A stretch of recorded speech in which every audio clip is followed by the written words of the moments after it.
They have a terrific young quarterback. They have recruited the wide receiver position exceedingly well. So what USC does is they get outplayed, and then it becomes a shootout, and they just have better players. So my take tonight is Oregon takes a lead, and USC ends up winning in the end because Oregon you don't want to get into a shootout with USC because they are really, really good at quarterback and wide receiver. Our next guest is really interesting. I wanted to talk to him for a while. Matt Cassel played in the NFL for 12 years. He backed up Carson Palmer, Tom Brady, Tony Romo, Matt Stafford, Marcus Mariota. He has a great understanding of the game. He now works for NBC Sports in Boston. He's doing some Sirius XM stuff, and he is now joining us live. You've got so many unique experiences. And of all the quarterbacks that you were around, Carson Palmer, to me, probably is the one guy. He looked like a quarterback. He was a 5-star guy. And I watched Justin Herbert, Matt, and I said this earlier. Listen, even if you're good as a rookie, it shouldn't look this easy. To me, he looks like Andrew Luck with a better arm. I'm kind of blown away with him. No preseason. When you see him, what do you see with Herbert?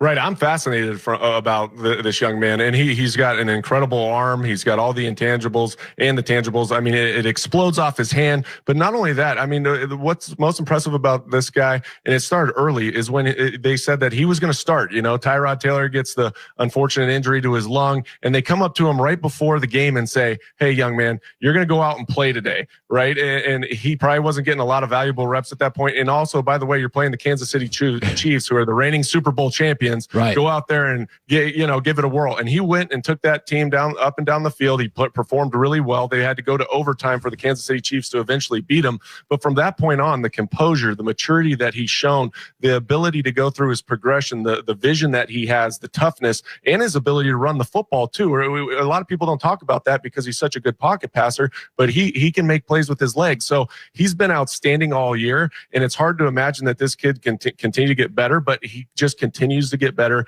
week in and week out, and it's a really, really exciting for the NFL and just for any Charger fan right now watching this team. He's just an outstanding player. Yeah, like as you pointed out, his demeanor in his first start, Joey and I watched it. We're like, he should have been just a nervous wreck, and he apparently just laughed, smiled, and let's take on Patrick Mahomes. Now, the Brady situation is interesting. So you a little bit were the opposite of Brady. You were very mobile in your career. You played in multiple systems.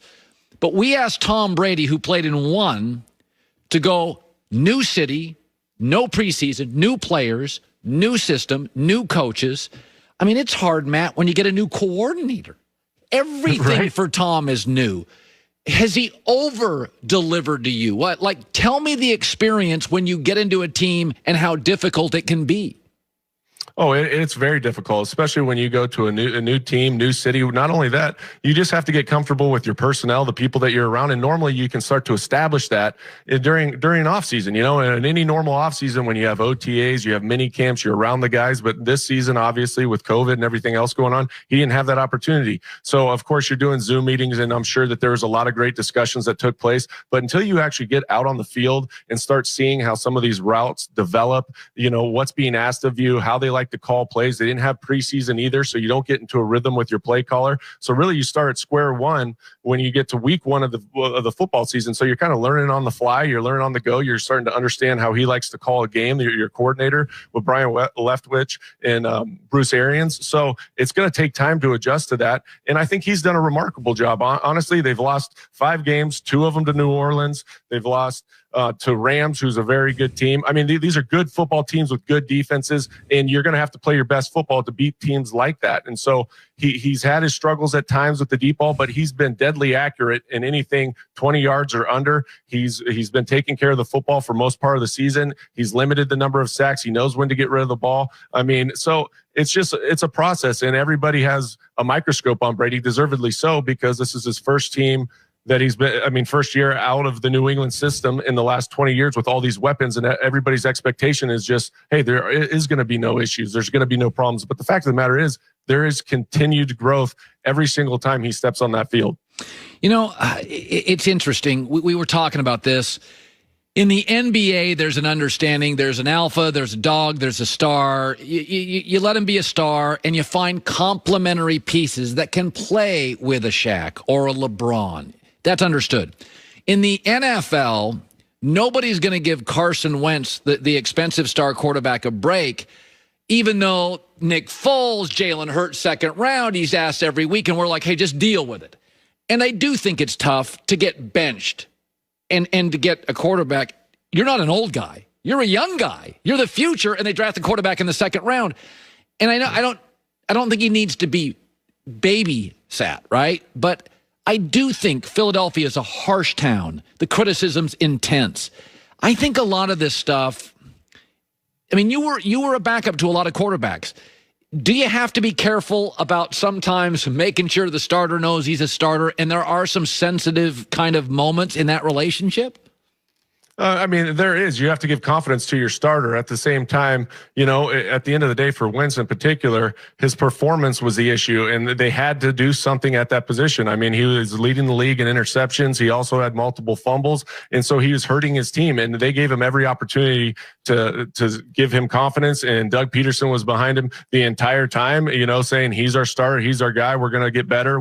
They obviously had a lot of offensive line issues that you can point to, the wide receiver position, but at the end of the day, you are the focal point, and if you don't take care of the football and put your team into a bad situation where you can't win football games because you turn over the ball, well, then it's inevitable that they're going to make a switch and give another guy an opportunity and see if he can do better. Yeah. I want you know the New England system, Brady. So right now, for the next 5 years, if Belichick coaches 5 more years, he's going to face Josh Allen twice a year. He's going to face Tua twice a year. He could possibly face Trevor Lawrence twice a year. Okay, that's no good. That's a lot of talent, and you know this.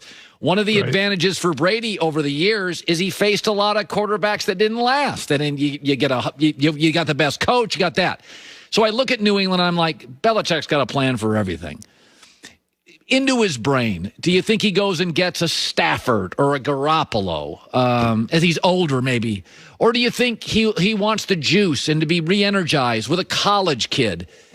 Maybe Cam gets another year, but Cam's not performing at a high level.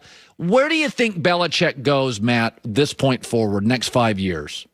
Yeah, you brought up a good name, Matt Stafford. If he's there, I mean, he's a guy that I played with. He's got an incredible football IQ. He's a great leader. He can make all the throws, and he's been in a city there that just hasn't been able to win ball games. But at the same time, a guy that can come in and start to help you win right away and be competitive in a league and in a division, that had all those quarterbacks that you just talked about. He's a guy. Jimmy Garoppolo, obviously, they have familiarity with him. He's somebody that they have confidence in and would love to have him come back if San Francisco decides to get rid of him. But when you look at the free agency market, really at the quarterback position right now, you're talking about veterans. You talk about guys like Marcus Mariota. You talk about Mitch Trubisky. You talk about guys like that. And I don't know if those are great fits for this system. And then at the same time, you also can look to the draft. Right now, though, they're drafting at 16. Right. And that means the Trevor Lawrences, the Justin Fields, the Zach Wilsons are probably not going to be there in that point in the draft. So is it worth taking a risk? And we know the history of Bill Belichick. He'd rather trade down,